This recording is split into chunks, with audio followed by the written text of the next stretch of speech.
14 of Hakim Danish, our points leader, but he's yet to win a race this year.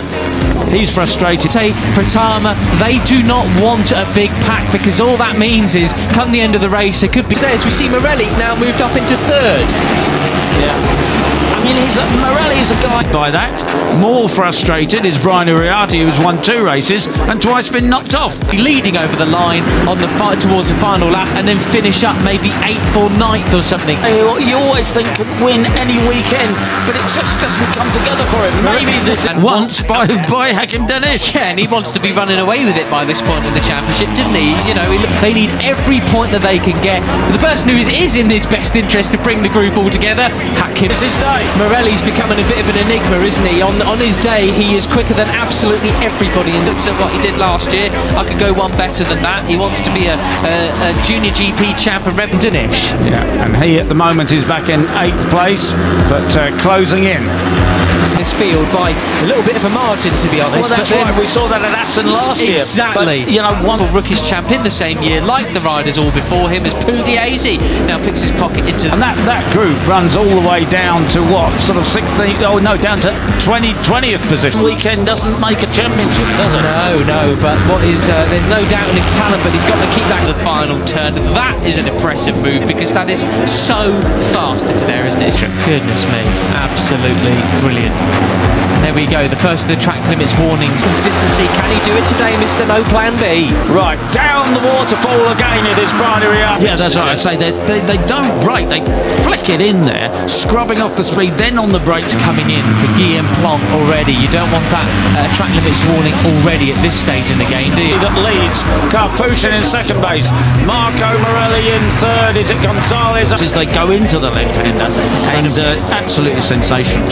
Well, now it's getting spicy, because one more time and you find yourself going through the long lap penalty. Yeah, and there's Benya up the inside, he has to back out of it, but Carpushin takes the lead. And you were absolutely right in terms of Pratama has not got the lead that he once had, and it's Uriarte up the inside of Pugliese. Fernandez on the number 7, he certainly has the pace to drag this group, and there's, who is that in the back? It's Peter Ramadipa, who of course got that 2nd place yesterday, up there in the leading group. He gets the switch back there, or does he? No, Uriarte says no way, chap, I'm having that into turn 2. Background way off on the green that time. Right, so start and finish then. In the dry today, he's carried through, he knows he can do it now, and off he goes. That was Danish there. He is up the climb towards turn 3 we go, and you think it's steep on the way down for the reverse corkscrew. This is quite a brutal. And there's somebody pulling off. That was Christian Daniel pulling his tape off the radiator. As Brian Uriarte is, with Uriarte getting bullied about at the moment, that is certainly helping things in his fatal climb for any runner or cyclist. As we see, we've got 2 riders down, unfortunately. Joel leads over Veda Pratama. Up the inside is Morelli on Christian Daniel. He does it. Morelli. He's back in the live cup standings in the lead at the moment. Right, okay, so Carpushin now has a... Pons and Christian Daniel down and out of this race as well. That's a big shame. Pons was having a better week. Takes 3rd place. It was 9/10 of a second with the... bit of a break. He is ahead of the 32 of Kianda Ramadipa. Yes, the end of it. I saw him earlier, he was pretty happy, and Christian Daniel down and out as well. And Joel just pacing group across the finish line that time around, Peter. They closed in by a 10th, but look at Brian out front. Winner. Then it is the 11 with the yellow helmet of Gonzalez. Doesn't have any luck at the moment, does he? As you say, he was doing better this weekend. He certainly didn't need that. Both obviously okay. He's just thinking, no way, I'm absolutely going for it. Last time around, he set a 146 point. 3rd place. Uriarte pushed back to 4th with the orange helmet. And they're going to be riding again tomorrow. What happened here then? Oh, Christian took him a 7th. But actually, the fastest rider on track, Peter, was Joel Pons, back in 19th place at 140. Go on, look at that then, Ramadipa in 2nd place, where he finished yesterday. He's got Carpushin ahead of him. This is a foul, and then Pons clipped in. Christian, that was a brutal looking 55.9. So actually, there's a lot of pace in hand here for the riders. Do they want to burn up the cracking race? Carpushin from pole, really showing us what he can do here in the dry today. Absolutely.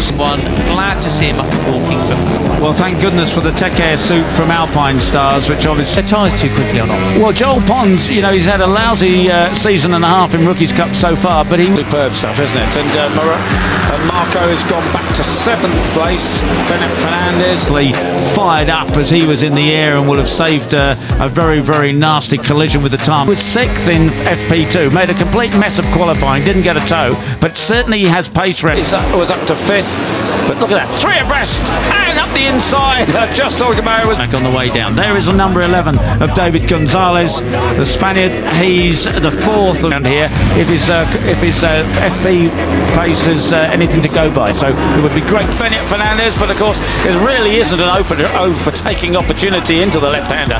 Climbing those 5 riders. And it still is Veda Pratama who has the advantage. Brian Uriarte, see Pons way up in this group. Uriarte and Pratama, a bit like yesterday. The hill now, go across the top, sweeping through there all the way in 4th place. 4th gear. Uriarte in 2nd. Look who our top 3 are, Peter. It's as if Pratama never went away today, just swapping places around various parts of the track. Then Morelli sits. They flick it into 5th as they go downhill, and the 32 takes the lead. Takes potentially the extra protagonists as well of David Gonzalez and Giulio Pugliese, but the top sitting tight in 3rd position. Daniel just behind him. The lead at the waterfall. That is extremely impressive. Not many people can say that in their careers. 3, Pratama, Uriarte and Danish. This seems like what it's going to be about this season, Peter. As well, here is that fast and flowing section of the track. That's not really an overtaking spot, Christian, but he did. No, indeed. Superb stuff. He looked absolutely super confident doing it, didn't he? So it does. And there's the number 13 pulling out of the slipstream, passing Brian Uriarte. Goes in. Quite make it stick there. So we've got track limits warnings for Agostinelli, Brown, Monignane and... Here's Ramadiva yesterday. It's 2nd place man in... No, he doesn't. Brian Uriarte on the 51 and the orange helmet still has 2nd place, but behind Hakim Danish. Yeah, that is very much a warning. All 3 abreast again on the... Now in the lead. And look at the size of this group then, Peter, then. As they cross the line, how many will we have? It is now Danish, and this is the battle for the cup. Morelli! No plan B takes the lead. Brilliant. No plan B in this leading group now. It will be 14 riders basically in this lead group now. Bennett Fernandez, of course, is out of it. Up there once again. He's been a little bit quiet this year, hasn't he? Not what we expected from the 14. So everybody would just about get a point. Ramersdorfer a 2nd adrift. He's in 2nd place in the points, but he's not